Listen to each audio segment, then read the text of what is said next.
Hello guys, আসসালামু আলাইকুম। আজকে আমরা ঘুরতে এসে পড়েছি। আমার পিছনে যে পাহাড়টা আছে উঁচু নিচু, অনেক সুন্দর।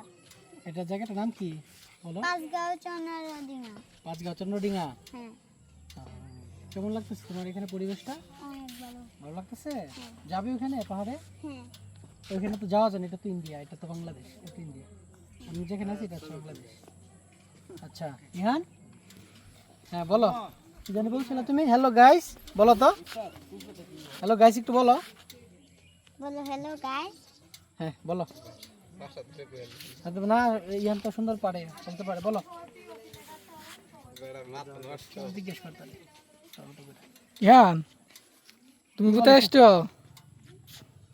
পাহাড়ে। পাহাড়ে আসছো?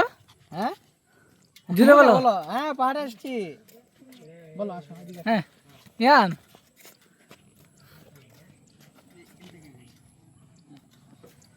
ইয়ান তোমার পাহাড় ভালো লাগে? বলো পাহাড়, আমার তাদের মুখে বলো পাহাড় ভালো লাগে।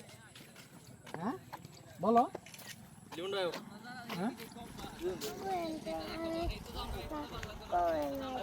হ্যাঁ ভিজে গায়ে কি কষ্ট করে। ইয়ান, তুমি কি দিয়ে আসছো? বলো বাইক। কার বাইক দিয়ে আসছো? বলো। তোমার ভালো লাগে পাহাড়ে? হ্যাঁ ভালো লাগে। চলো যে পাহাড়ে যাই। ইয়ান আসো, তুমি তো বলছিলে যাবা আমার সাথে পাহাড়ে যাবা। আমার বাইক না, বাইকটাকে নিয়ে চলে আসলাম আজকে। প্লেসটা অনেক সুন্দর, খুবই ভালো লাগতেছে, একটা মনোরম পরিবেশ। একদিকে ধান ক্ষেত, দুই ধারে মাঝখান দিয়ে বয়ে গেছে রাস্তা, আর সামনে মেঘালয় পাহাড়। আপনারা দেখেন, এদিকে একটু দেখে বুঝতে পারবেন যে কত সুন্দর রাস্তা। এপাশে ধান ক্ষেত, মাঝখানে রাস্তা। ওই যে পাহাড়ের নিচে ছোট ছোট বাড়িগুলি অনেক সুন্দর লাগে কিন্তু। আর এখান থেকে দাঁড়িয়ে দেখা যাচ্ছে ইন্ডিয়ার যে বিএসএফ ক্যাম্প, এই যে অদূরে দেখা যাচ্ছে আমাদের ঠিক সামনে, দেখছো? হ্যাঁ ওই যেটা হচ্ছে ইন্ডিয়ান বিএসএফ ক্যাম্প। আর এটা কি দেখছো? হ্যাঁ কত কিছু ছোট বড় সব পাহাড়। ওকে, মুনতাসির, মেঘালয় রাজ্যের পাহাড়। মুনতাসির এদিকে। আচ্ছা তুমি তো বলছিলা যে বাবারে তোমার চন্দ্রডিঙে নিয়ে আসতে, এখন তো নিয়ে আসছেন, তোমার ফিলিংস কেমন বলো? অসাধারণ। কেমন? অসাধারণ তো সবাই বলে, তোমার কিরকম এটা বলো? আমার অনেক ভালো লাগছে। ইয়ান তোমার ভালো লাগতেছে?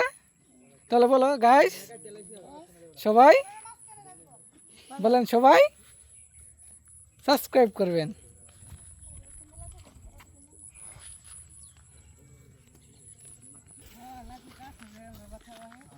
বিক্রি করবেন নিজেদের জন্য না?